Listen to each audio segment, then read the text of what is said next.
Howdy, hey, it's Randall K coming to you live from magnificent Middle Tennessee. And tonight, Stacy and I will be looking at the top stories of 2017, according to the Christian Post, and looking at some other stuff as well on Bible News Radio, which, as you should know by now, starts right now.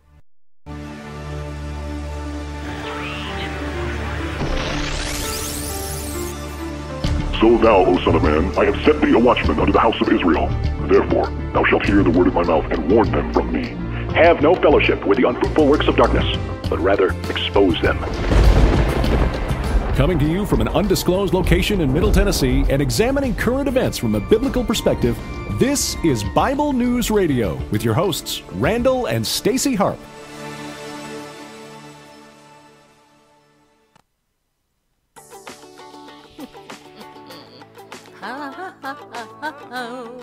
This is Jamie Grace. Beautiful day.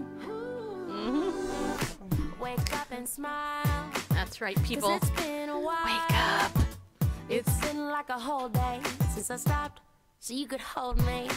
With this child away, strong in the faith. Lord, you are the Thank you guys for coming in. Feel free to share it out. Cause I can't let a day go. Can't let a day go by without thanking you for the joy that you bring to my life. And ooh, there's something about the way your sun shines on my face. It's a love so true, I can never get enough of you. This feeling can't be wrong. I'm about to get my worship on. Take me away. It's a beautiful day. There's Fairface and Sherbet. Hello, everybody. Thank you for coming in.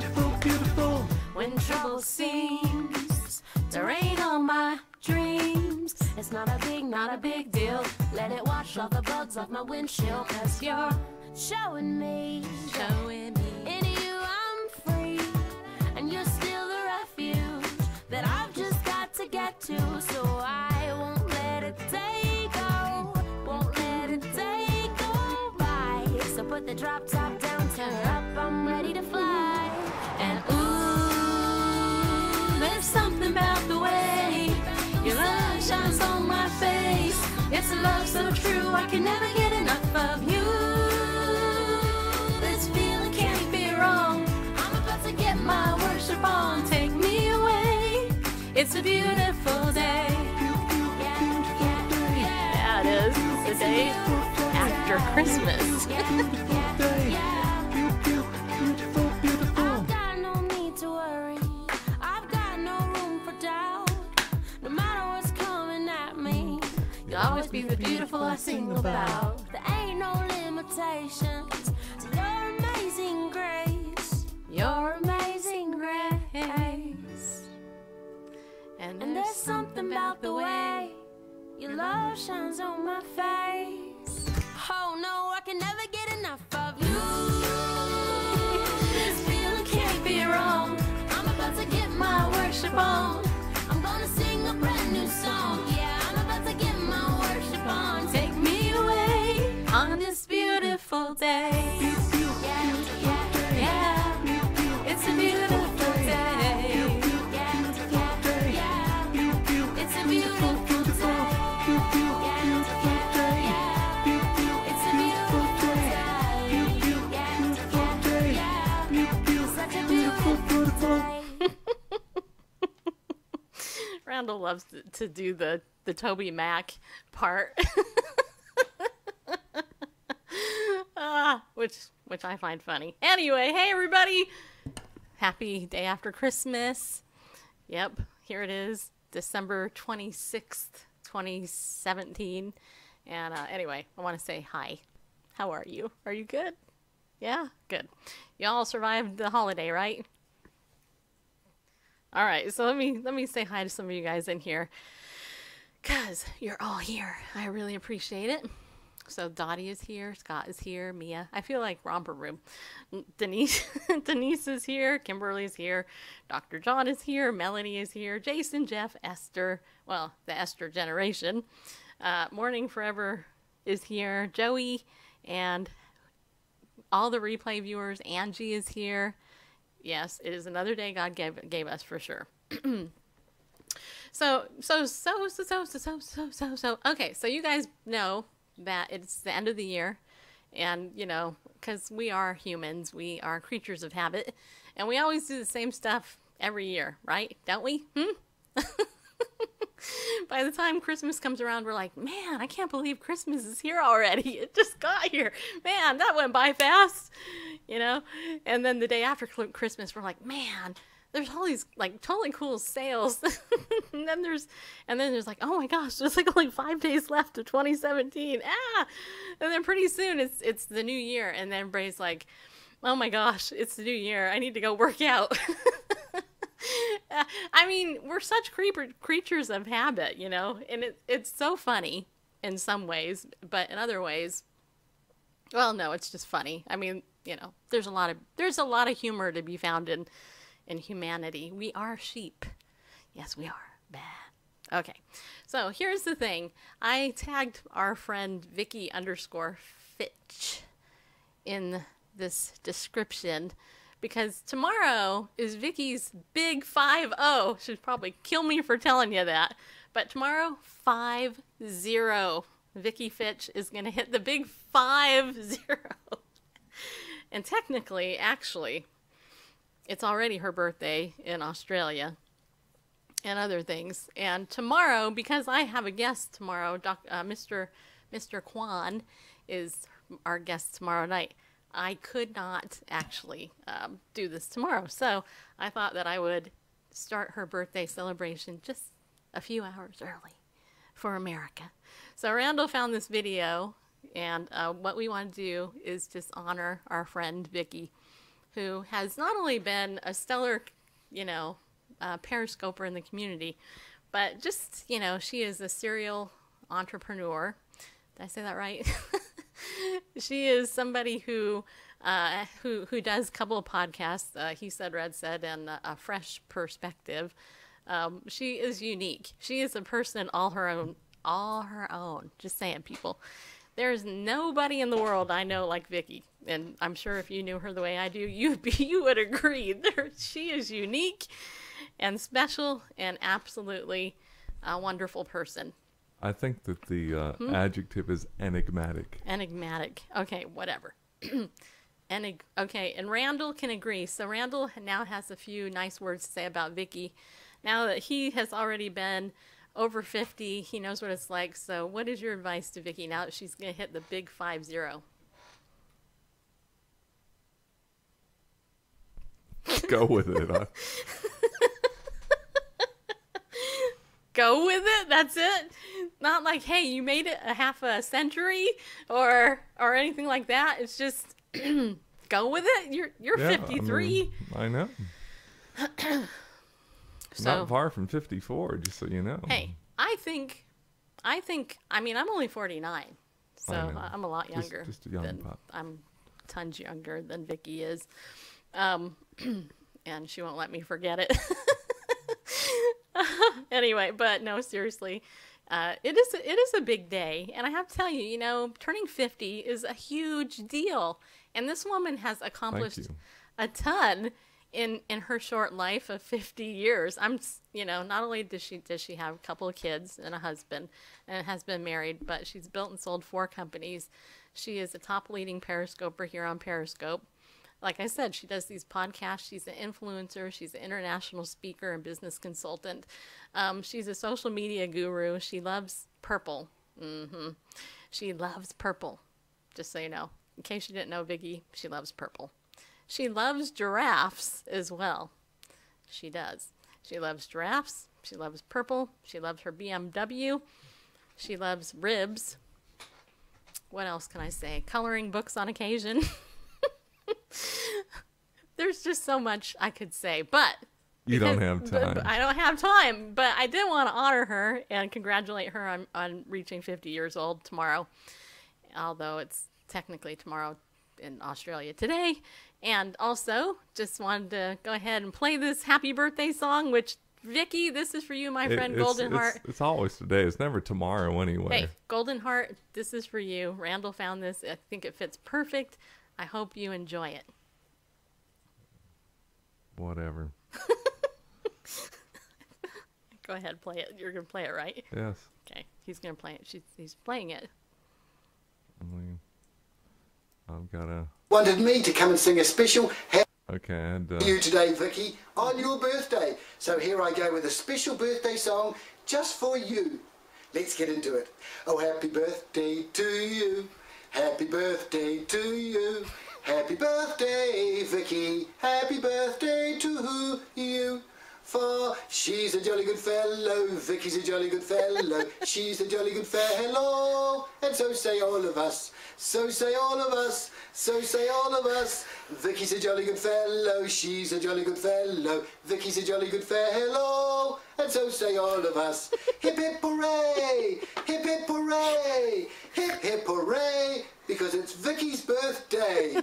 So there you go, Vicky, a special birthday song from your friends, sung by me, just for you on your birthday. So have a great day, have a lot of fun, and if you're lucky, next year, your friends might send me back again, Vicky, to sing happy birthday to you.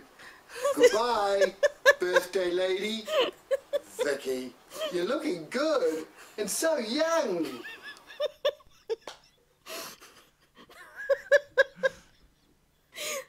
That's so funny. Either she's gonna kill me or love that. So can I say? Oh my gosh, I thought that was so funny. Well, if she's lucky, that guy will return next year. I'd hate to see what happens if she's unlucky. But... Okay, well, anyway. Yeah. Okay, so, wasn't that great, you guys? I love that. I thought the outfit was awesome. And, yeah, obviously there's more than one Vicky in the world. How many views are on that? I'm just curious. Probably 5 million. Only about 12,000. Only 12,000? Yeah.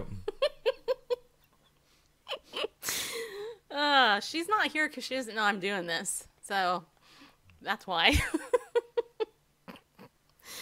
Oh my gosh. Okay, so, yeah, and the other thing, in all seriousness, you know, aside from the fact that I wanted to wish Vicky a happy birthday, you know, she is a very, special person to me. You guys know that. Remember, there's not enough time. You'd like to say more, but you don't have time. Yeah, I know. But it's a cool thing.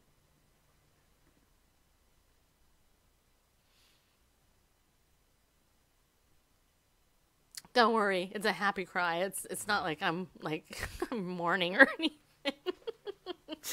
But there's very few people in the world that have impacted me the way this woman has, and I think the world is better off for having her around.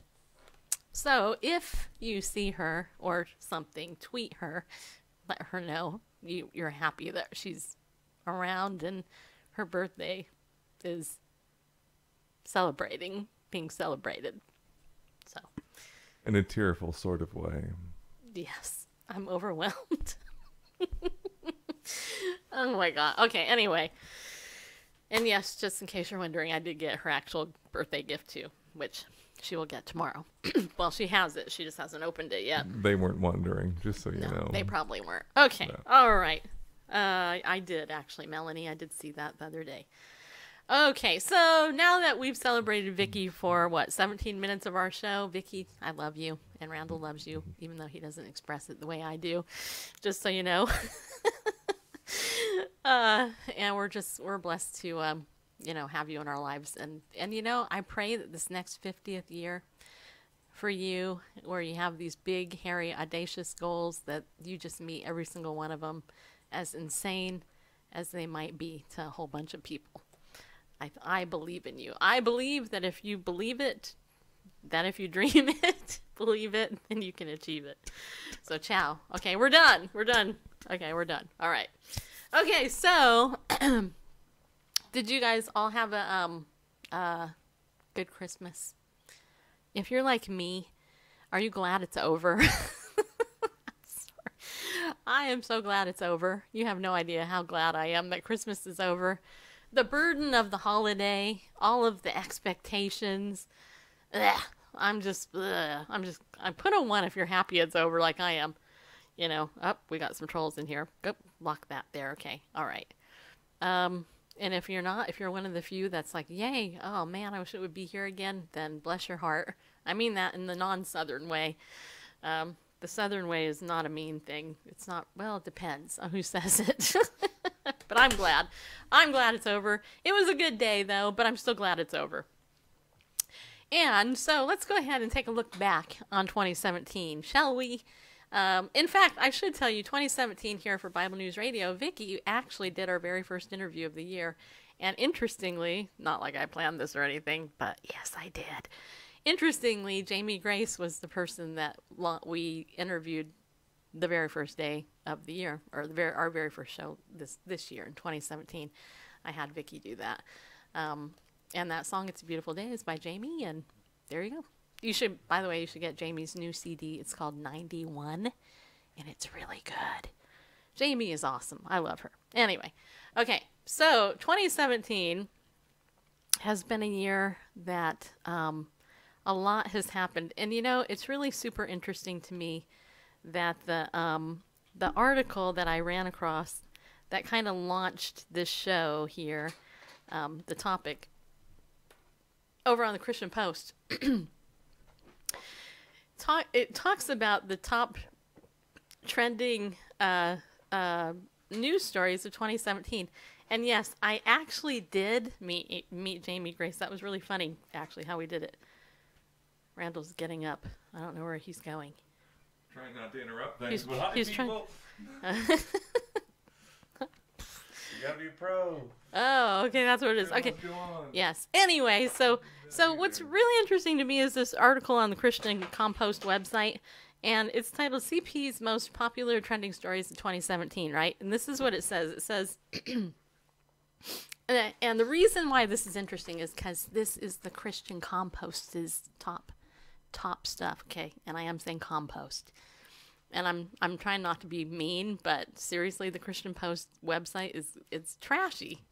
It's one of the worst websites on the internet in my opinion, as far as news, not necessarily content, but as I was reading through the top 10 stories that trended on the Christian Post, aka Christian Compost website, there was a massive theme, and I'm gonna see if you guys can figure this out, because this was super interesting to me. So, listen to this. It says here, trending stories for 2017 include fixer-upper stars, deaths, scandals, and former megachurch pastors' qualms about the megachurch. Just saying. All the uplifting stuff about Christianity was trending on the Christian Compost website. The irony of it all. Okay, so 10 was fixer-uppers Chip Gaines on LGBT backlash. Disagreement is not hate. Don't believe the lie. Now, this was an interesting story because this is Chip and Joanna Gaines, and the reason that this became such a big, huge story was because of all things in the world. These Christian believers believe that marriage is one man and one woman. Heart be still. I mean, they actually agreed with God on the topic. And so because of it, in November 2016, BuzzFeed published this story revealing that their Waco, Texas pastor didn't support gay marriage, which was, I mean, heart be still that a pastor didn't support gay marriage. You know, and the thing is, the irony of it all is, why is this so vital and so important, right? I mean, really, think about it. Why? So anyway, so this became a big deal because the gay lobby gets really mad and upset when people don't walk in lockstep with their agenda. and their thing. And don't forget this. The homosexual lobby's whole goal is to make sure that they silence your biblical worldview and get your approval. Their goal is to change your mind about homosexuality. That's ultimately the goal. And anyway, and when you don't, you get beat up in the media, right? So this is why this Christian couple in this show, Fixer Upper, were attacked because of the pastor's stance of the church they go to in Texas, which is a good thing, people. It's a good thing. All right. Okay, so then the number 9 thing. Now this is interesting. The number 9 story on this listing of Christian stories that trended was the Nation of Islam's Louis Farrakhan declaring Jesus is his redeemer and says the devil can't have him. So now this is interesting because Louis Farrakhan is he's Islamic, just so you know. He's the leader of the Nation of Islam, which consists of African-American Muslims, and he said in a video that his Redeemer liveth. I'm not guessing that my Jesus is alive. I know that my Redeemer liveth, and because he lives, I know that too. I will pass through the portal of death, yet death will not afflict me, the 84-year-old said in a video posted in August. He's so old. Man, he's old. 84 is pretty... Now that's old. Vicky's totally young compared to this guy. He added, so I say to the devil, now I know I got to pay a price for what I've been teaching all these years. You can have the money, you can have the clothes, you can have the suit, you can have the house, but you can't have me. But you can't. Okay. The official creed of the Nation of Islam blends teachings from the Quran and the scriptures of all the prophets of God. Even though the Nation of Islam also claims to believe in the truth of the Bible, the religious group also believes the Bible has been tampered with, and reinterprets scripture to avoid falsehoods. So that was interesting. It is interesting, and, God knows all of our hearts. We can't judge another person's heart, but we can judge fruit, and, I don't know where he's at with his walk, but that trended on the Christian Post website. Number 8. You guys seeing a theme yet? Number 8. Facebook suspends Christian homeschool mom's account over postings citing Bible on homosexuality. An Ohio homeschooling mother of 10, who runs the popular conservative blog The Activist Mommies, said her Facebook account was suspended in February over her post on homosexuality. Elizabeth Johnston had responded to another Facebook user who called Christians hypocrites for condemning homosexuality while still eating shellfish and pork. Johnson cited Leviticus, where it states that homosexual behavior is detestable and an abomination, and argued that some commandments in the Old Testament applied only to Jews. Okay, again, so here we have another story involving homosexuality. Interesting. You guys see a trend here? All right, so then there's this one, number 7. Ontario passes law allowing government to seize children from parents who oppose gender transition. All right, so this is in Canada where John lives and some of the other people that come in. A new land in Canada's Ontario province sparked controversy with many conservative families concerned that it would allow the government to take children from families that do not accommodate their gender transition.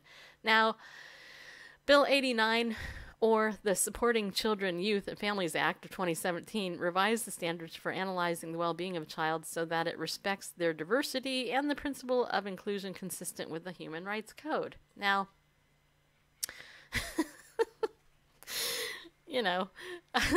I mean, what do you say, really? I mean, hello. Oh, my gosh.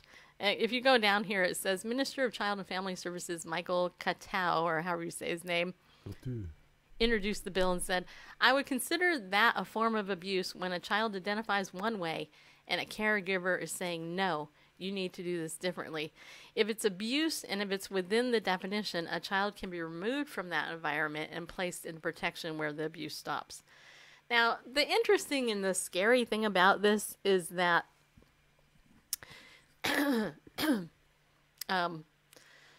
it gives a new meaning to the proverb that says, as a man thinketh in his heart, so is he.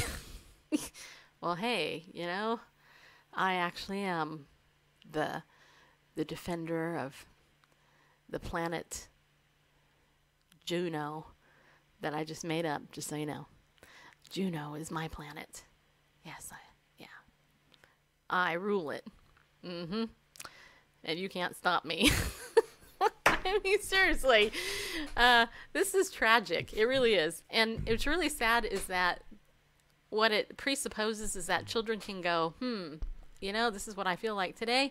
This is what I am. And you know what? You can't stop me. I don't need any help. And I don't need counseling. And if we try to get counseling, guess what? I'm going to sue you because you suck. That's basically what it says. Yeah, the original article states, it says Bill 28 stated that well, let me just put it up since I'm reading it. Okay. Bill 28 stated the parent of a child in care retains the right to direct the child's education and religious upbringing. However, the new law amends it thus: to direct the child or young person's education and upbringing in accordance with the child's or young person's creed, community identity, or cultural identity. So if the child identifies with a gang, a street gang, that's their cultural identity. They're a Blood, they're a Crip, they're a MS-13, whatever. The parents can, they can direct the young person's education and upbringing, but if it interferes with their gang identity, then that's not cool. So the child can be taken away if they're not going to, even though it may be contrary, to their morals or something like that, their upbringing. The parents would raise their child, not to steal and to kill, and destroy. But hey, the child identifies with that culture, that gang culture. So who are they to say they're only the child's parents? The child is identified with that culture. So, yeah. That's, why not? It's the letter of the law. In accordance with the young child's person's creed, community identity, and cultural identity. That's a community identity. That's a cultural identity, the gang identity. And so the parents have no business interfering and insisting their kids abide by, decent human standards if gang culture is their identity. Yeah. By the way, thank you all for the hearts. I can't believe we're coming up on 13 million hearts one of these days. All right, the number 6 story that highlighted on the Christian Compost website is Florida pastor. Now this one, okay, seriously, this one, I really just want to smack the pastor, just saying. Okay, so this one's titled Florida Pastor Forced to Flee Naked After Parishioner Finds Him in Bed with Wife. Yeah, you read that right. Okay, so the Reverend O. Jermaine Simmons Sr., who leads Jacob Chapel Baptist Church in Tallahassee, Florida, was caught in an adulterous affair with a married woman. The Tallahassee Police Department reported that Simmons, who's married with one son, was caught in bed by the woman's husband. The couple attended his popular church. The husband, who came home after picking up the couple's son, threatened to kill the pastor, rightfully so, and went to retrieve a small handgun. At that moment, the pastor fled the couple's home naked. A few days later, Simmons said he already received God's forgiveness and was supported by his congregation to continue preaching. Today, he remains the pastor at Jacob Chapel. Yeah. Okay, so here you literally get... Here you literally get caught with your pants down. Literally. And this church allows this scoundrel to remain the pastor. What does that tell you about the health of that church? Or the charisma of that man?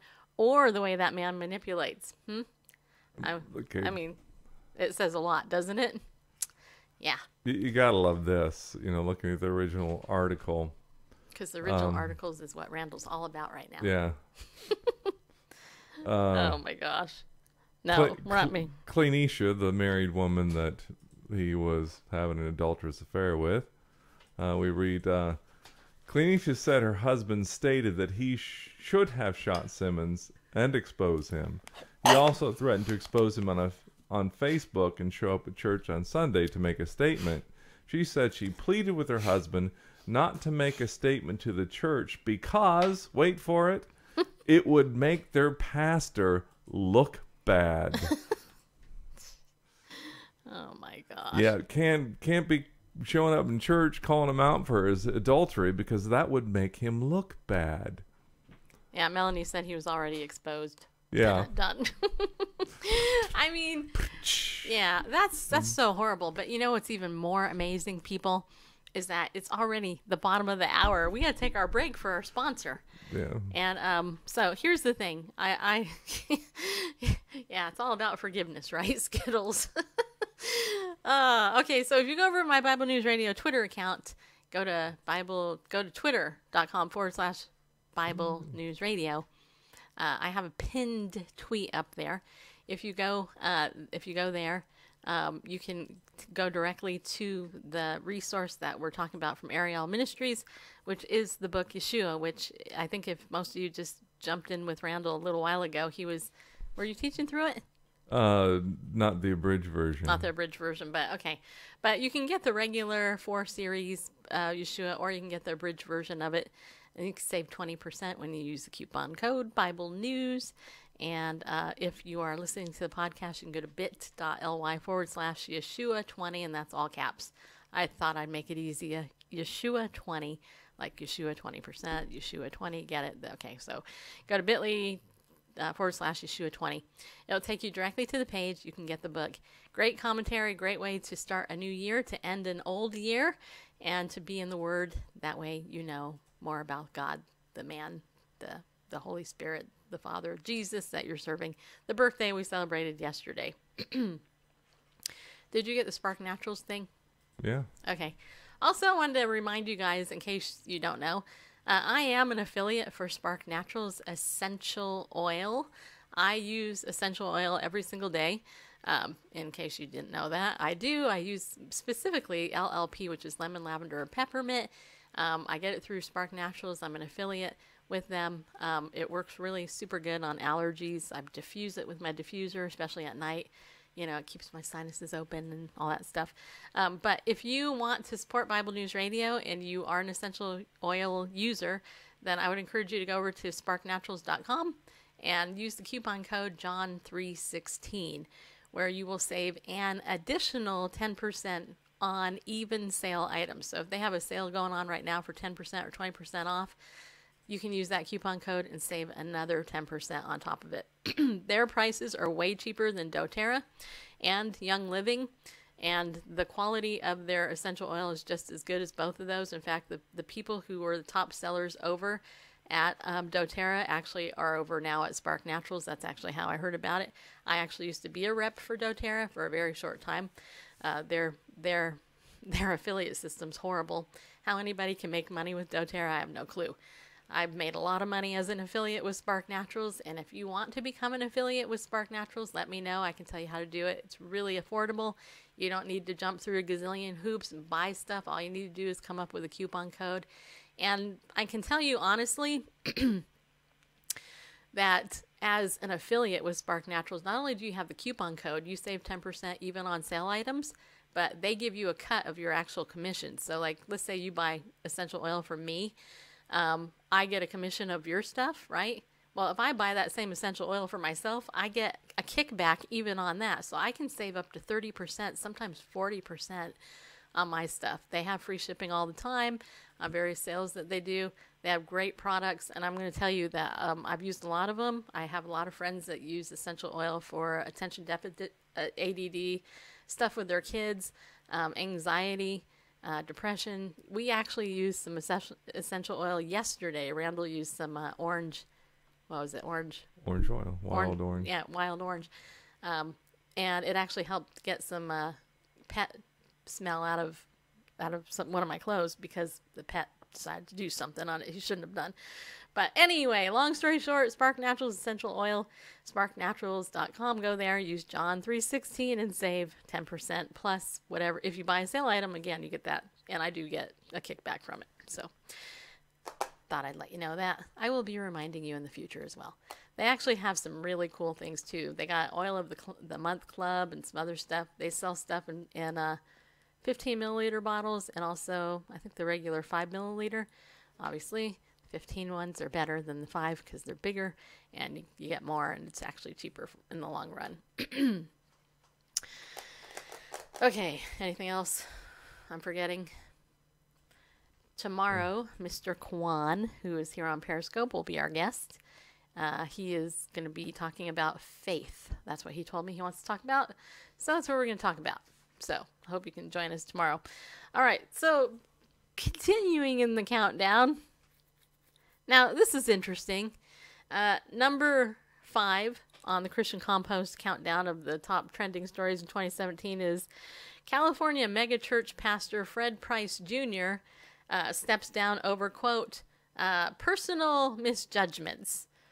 So Fred K. Price Jr. shocked his congregation in June when he announced that he would be stepping down as a pastor of Crenshaw Christian Center due to, quote, personal misjudgments.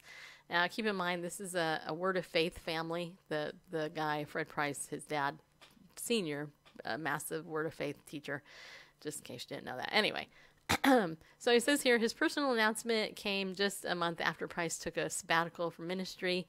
I have struggled with and am correcting and making amends for serious personal misjudgments which have affected my life and my family, and which I deeply regret, he told his Los Angeles congregation. I betrayed the trust of God, my family, and you, my church, and for that I'm so sorry. Therefore, I'm going to step down as a pastor at this time.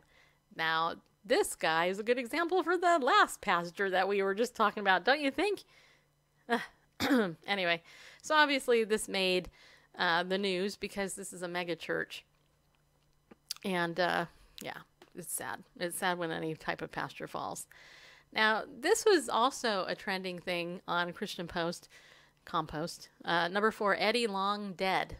And this is it says here, recent illness was aggressive form of cancer cause of death explained by wife Vanessa and New Birth Missionary Baptist Church. So this was actually a really sad story again this year that happened. Is Bishop Eddie Long, who is controversial. He preached the prosperity gospel, which is not biblical, by the way.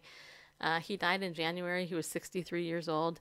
And so anyway, this was a shock, obviously, to everybody because he was so young.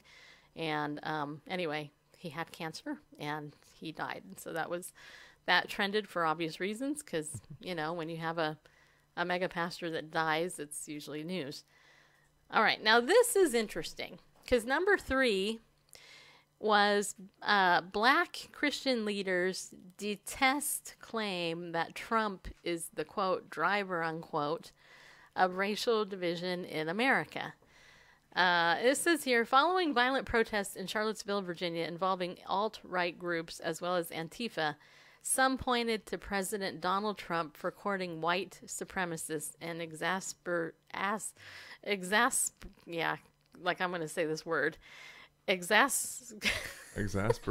or exasperated? It's ing. I don't know how to... Exasperating. Okay, wait, hold on. That'll help. Yeah. Okay, I can do this, people. This is my word of the day. This is my kerfuffle word of the day that messes me up, people. As you know, I have... You know what? Somebody next year... Melanie, this is your job for next year. Every show, I have a word that I screw up. So next year, I want you... I want you to document what word it is every single day, and we'll see if there's some type of theme. Because this is like, okay, so it's... That could be exasperating. Yes, it could. Okay, so okay, say that again. Exasperating. Exacerbating. No, exasperating. Exasperating? There's no P in the word. Okay, well... It says here, okay. I don't see the word in front of me. I'm guessing what word you're trying to pronounce. It's EXACERBATING. Oh, exacerbating. Well, that was easy for you to say. That was not easy for me to say. Exacerbating. Basically means to make it even worse. Well, there you go. To exacerbate a problem I'm just or saying, exacerbate a why situation. don't they just use a word that I can actually say? Do not these people know that I have a 5th grade lingo here? I'm just kidding. You better be. My note, yeah, I know. Master's degree level people like me have actually probably a 9th grade vocabulary as opposed to the general population. No, I'm just kidding. Or am I, huh? No. Oh, wait. Because I can. Hold on just a second, people. We have to, because this is going to frustrate me if I can't actually hear it. I'm going to put this in the dictionary.com, and I'm going to play them pronouncing it so I actually know how it's pronounced because I don't trust bareface. Exacerbate. Okay, here it is. Wait, hold on. Oh, wait, I got to turn it up. Okay, hold on. Exacerbate. Okay, that's a little too loud. Exacerbate. Okay. Exacerbate. Just like it's spelled. I just am having a hard time with this. Exacerbate. Exacerbate. Ing. Okay, ing. And in the context of the article. Exacerbate. Okay, so I'm looking at how it's spelled. Okay, this makes sense. Exacerbate. Exacerbate. Why don't they just spell it the way it sounded? Jeez, I swear. It is spelled ex-acer-bate. Yeah, well, how many words do you know that end in bait? Just saying.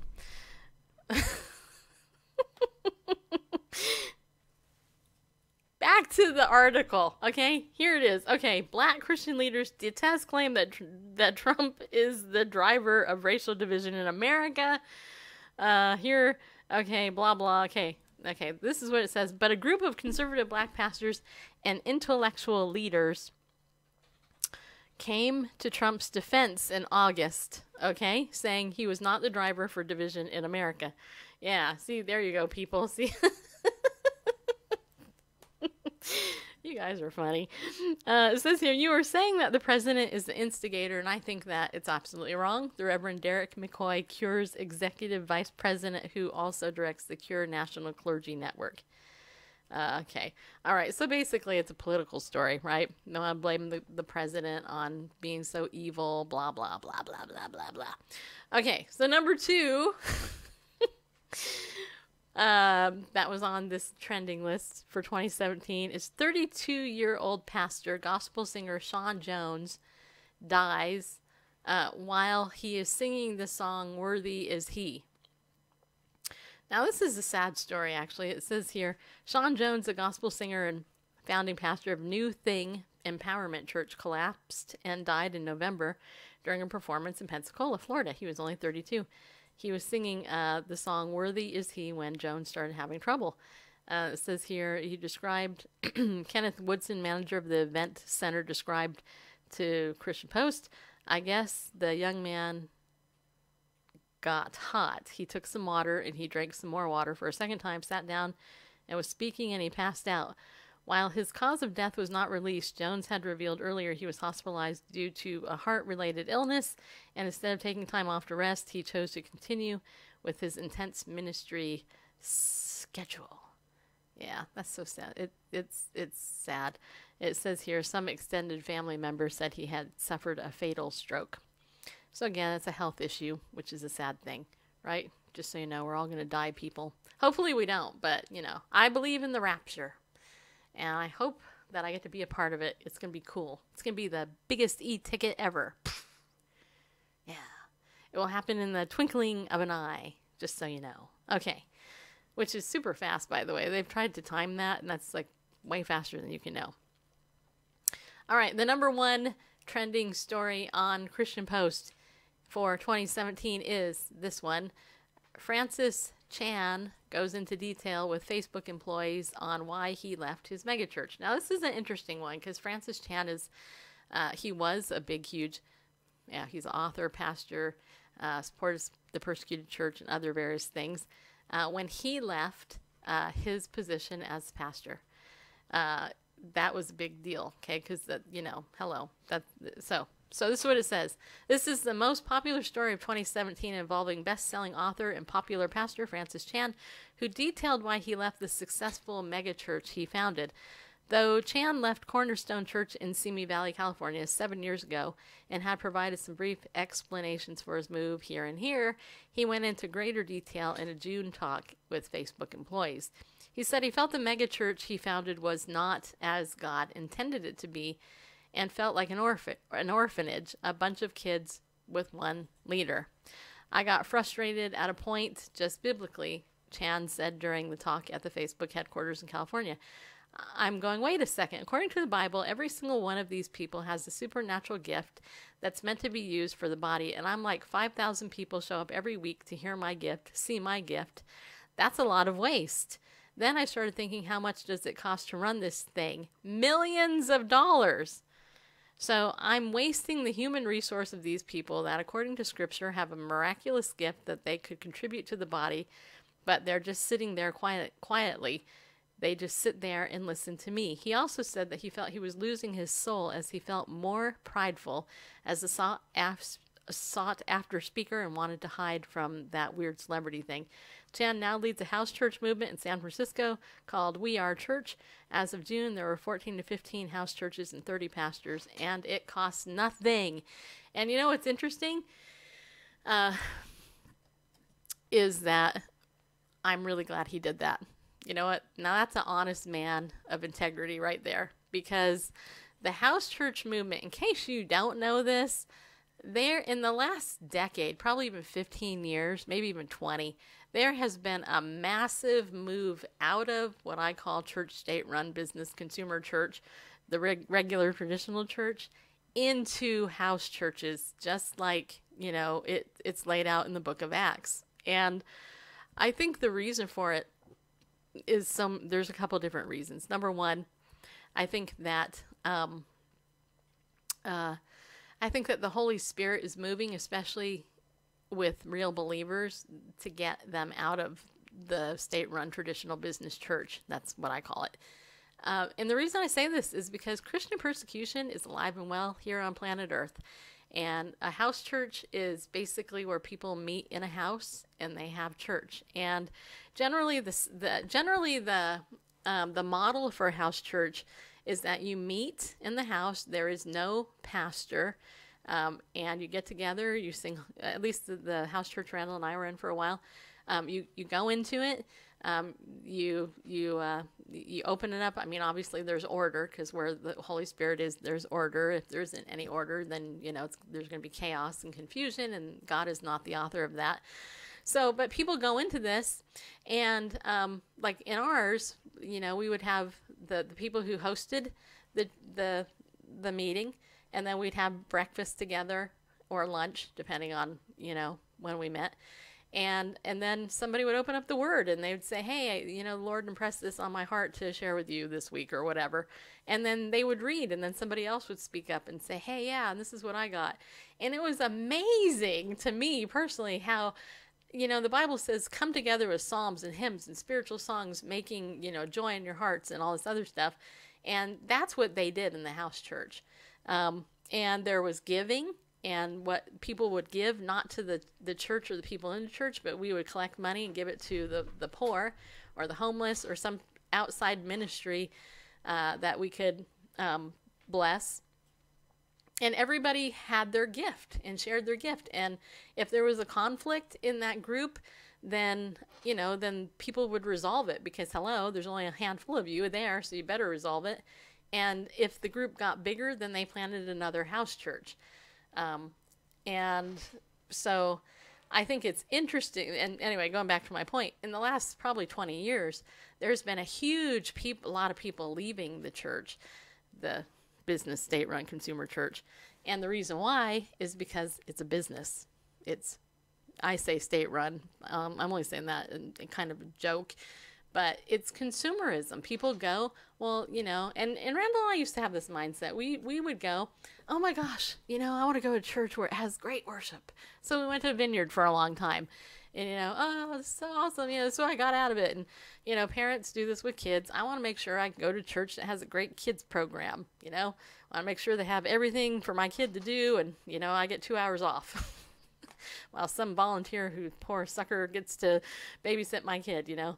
And so a lot of people have left because it's really not a biblical model to sit in front of a pastor and have him talk to you.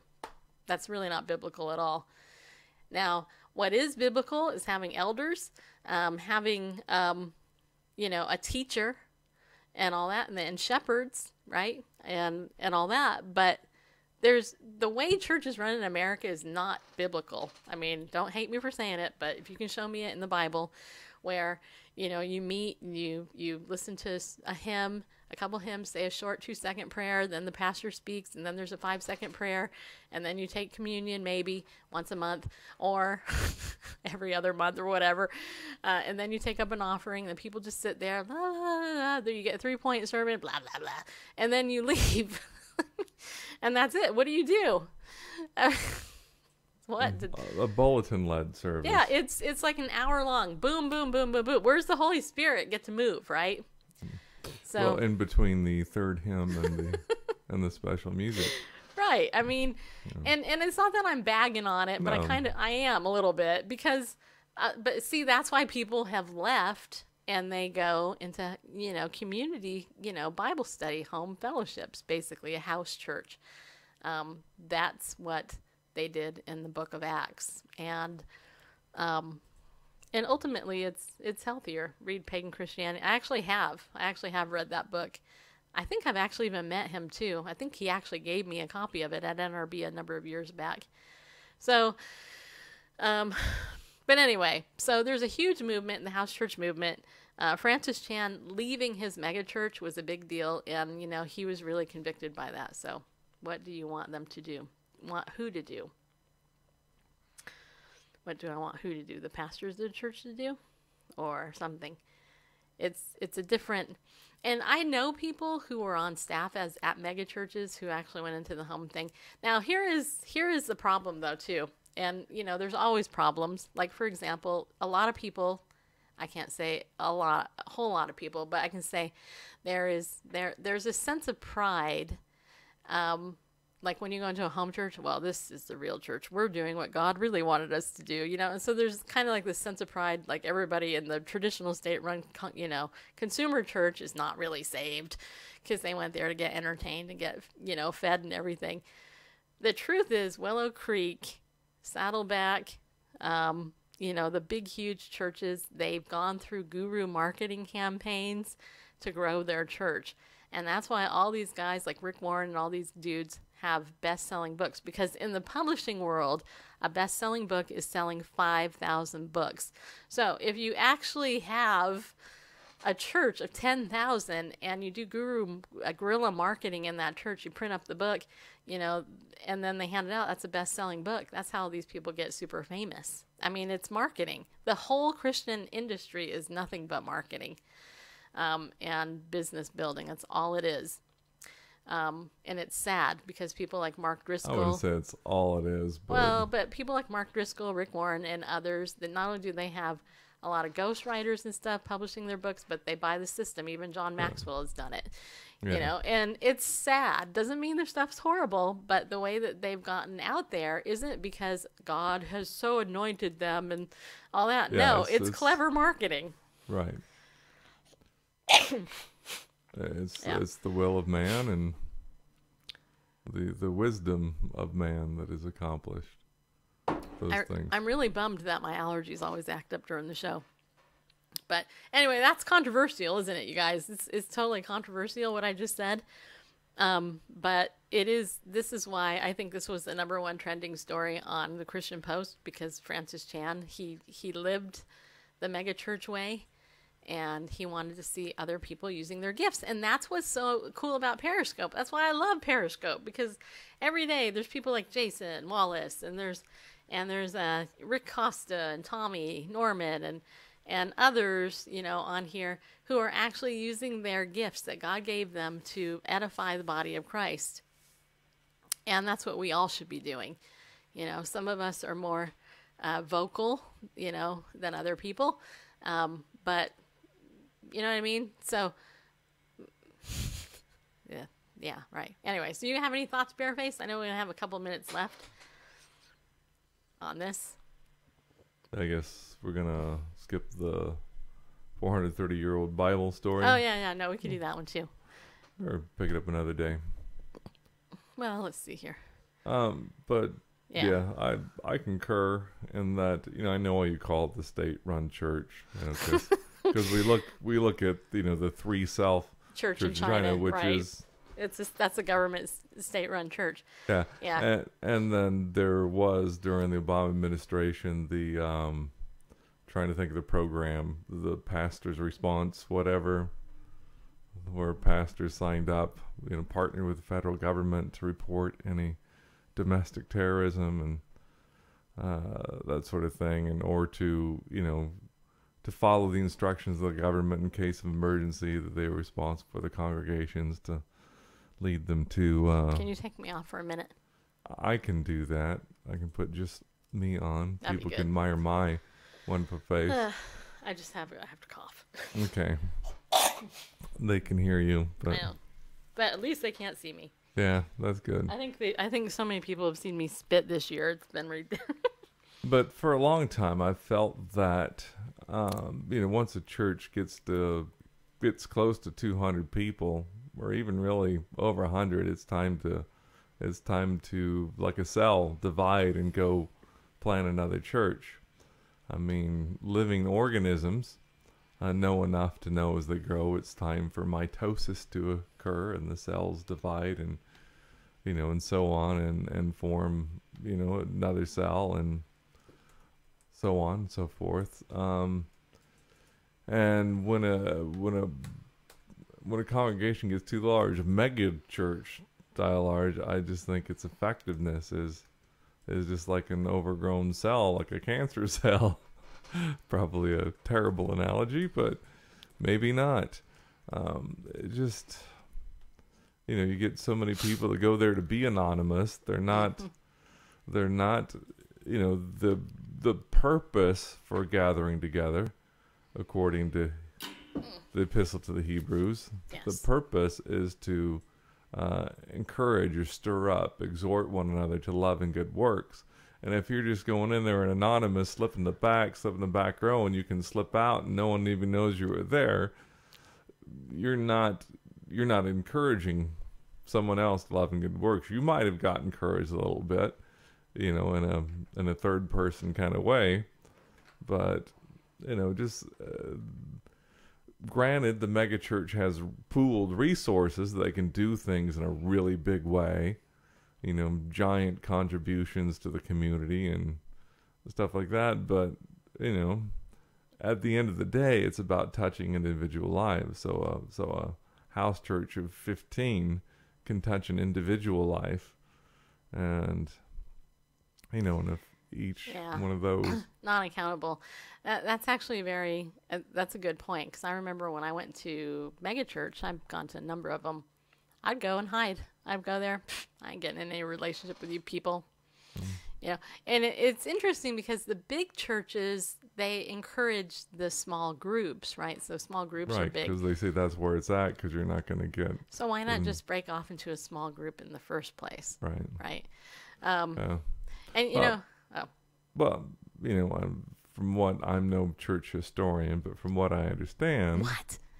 You are a church historian? I am not a church historian. I know. That's why I said you're not a church historian. No, I'm no church historian. I don't even play one on Periscope. But as I understand it... I had no idea. The house church was the way for a couple centuries, actually. Yeah. And yes. Until the Emperor Constantine declared Christianity the official religion of the Roman Empire. The Roman Empire became the Holy Roman Empire. Then a lot of these temples to the pagan gods were abandoned, and those became now meeting places for congregations, because here were these big buildings where they could gather, and that kind of became the norm. Large groups gathering in these large buildings. Which was convenient for a growing church, but I think that just lost its dynamic over the years and centuries. That convenience became the top motivator. Yeah. All right. Well, on that happy note, tomorrow is Vicki Fitch's birthday. Yeah, we covered that for the first I know, like 20 minutes. But don't worry. In case you forgot, you came in late. Wish Vicki a happy birthday on Twitter. Yeah, it will increase her clout score, which, hey, that's what we want to do. It's important for a social media guru to have a high clout score. But anyway, I want to thank all you guys for coming in. Tomorrow, Mr. Kwan is my guest. Hope you guys come back and watch that. And we'll talk about the issue with the house church thing again later. But it is interesting. And I just want to say this too. The Christian compost, I just say that in jest, as you know. But it is interesting that almost every single story had something to do with morality there. Mr. Kwan, the Perry Walker, what is the clout score for? The clout score, Melanie, it's clout. If you just go to clout, K-L-O-T, clout.com, I guess. Anyway, you can download the app and you can see it. And it basically, the idea behind it is if you have a high enough clout score, then advertisers will give you special perks and stuff like that. Let's see here. I'm going to look up Melanie's because I'm sure it's a metric of influence, of social media influence. And it's hard. I mean, let's see. Melanie, yours is 47. That's what your clout score is right now. Which isn't bad actually. It's not bad. I think the average clout score is something like 40, right, Rick? I don't know. Anyway, but for those of us who are heavy users, it's a little bit higher than that. So I'm gonna block that person there. And it's just, kind of a fun thing. Yours is 65, Rick, I think. I think yours is 65, which is actually very high. Rick Costa. No, it's 61. It dropped. So there you go.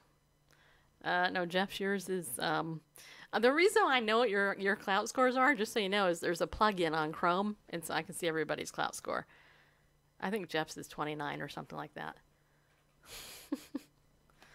Yeah. Anyway, so like really famous people like the president and Oprah, theirs is in theirs like in the 90s and mid 80s. And then a lot of the power users, they're in the 60s, 70s, like Cynthia Basin's 65, so she's up there too. So yours is, let's see, _ Jason, let's see, _ Wallace. I'm looking here. Hold on one moment. Yours is 46. Mine is not 94. Mine is 55. It was 56. But see, it adjusts because you connect all your social media to it, and that changes the thing. And the more fun, and there's a ratio too with the followers and all that stuff too. There you go. Larissa's is 100. Larissa's is 51 in case anybody cares. All right. Okay. Anyway, we can do a social. Vicki's is right now. Let me look here.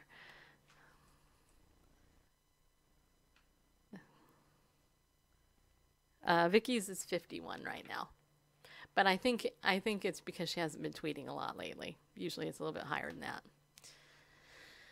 All right. Okay. So, thank you all for listening. Vicki, if you did watch this, happy birthday. We love you a lot. And congratulations on living half a century. Oh, next year is my time. All right. So on that, I want to say, hey, be bold, stand up, and go with God because He loves you. He really does. And we'll see you tomorrow right here on Bible News Radio.